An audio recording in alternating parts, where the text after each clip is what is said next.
ما تهمد يا اللي بتخبط على الباب. انت يا موكوسه انت، ما تيجي تفتحي. حاضر. معلش يا حماتي لو برصته عالي من السما.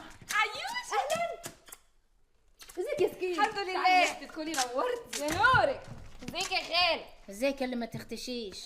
كل ده هبد على الباب. انت ايه بتخبطي على ناس طرش؟ طرش؟ ده انا كنت بخبط بصباعي بالراحه كده اهو على الازاز. امال لو كنت عايزه تكسريه كنت خبطت ازاي؟ طبعا ما هو فلوس ابن حرام.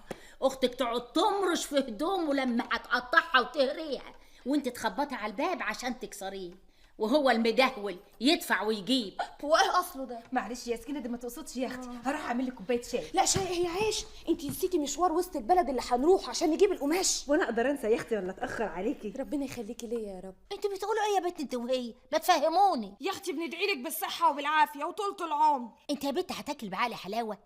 ده نعجن واخبز 10 من عينتك. انتوا رايحين فين يا عيش؟ ما تنطقي. هو مشوار صغير يا حماتي لحد وكاله البلح. هنجيب قماش التنجيد والستاير بتاع سكينه وهرجع على طول. وكلت بلح ايه يا عيش ومكاوي؟ ده مديني عنوان محل في وسط البلد وموصيني لازم نجيب منه. مكاوي يا اختي يقول اللي يقوله. احنا يا حبيبتي اللي هندفع ولازم ندفع بالهداوه. وبعدين ما حاجه الوكاله يا بنت ما حلوه زي الفل. طبعا وكالة البلح. ما انتوا عيله المامه عايزين تقرطوا في جهاز البيت زي ما قرطتوا في جهاز ابو زيد. وماله جهازي يا حماتي؟ بص كده يا اختي، مين دخل بعفش زي عفش؟ ده انا دخلك بعفش عروستين. ما هو من شطارتي يا بنت. لو انا كنت اتسهلت معاكم كنت فرشوا خارج بيوت. يا غلب ياما، انا داخله البس يا بنت يا سكين. تعالي هنا تعالي هنا. انت رايحه فين؟ هتسيبي الغسيل منقوع في الميه لغايه ما يعفن؟ همرشه يا حماتي الاول وبعدين اخرج. اوعي يا بنت كده استنيني يا غلب ياما. اروح منك فين بس اشق هدومي؟ ايه يا سكينه واقفه كده ليه بعيد؟ ما تقعدي. طب ما تيجي تقعدي جنبي شويه. قربي. بسم الله ما شاء الله. ده انا بقالي زمان ما شفتكيش.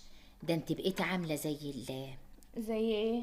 زي برميل الترشي. برميل الترشي؟ لا لا لا، انا قصدي يعني انك انت اتدورتي وخرطي البنات خرطك، مش عصايتي المقشه اللي وقع فيها الموكوس ابني. اختي عيشه ما تتعيبش والف من يتمناه. بس معصعصه. ده انت هتجيبي عيال كلهم صحه، هتبقي ولاده. ايوه بس برضه اختي عيشه ما فيهاش عيبه، وقطع لسان اللي يقول عليها كلمه وحشه. قطع لسانك انت يا بعيده. يا بت يا بت ما تبقيش حمائيه كده. انا بفضفض بس معاكي، اصلا انا من قعدتي دي ما حدش بيتكلم معايا خالص.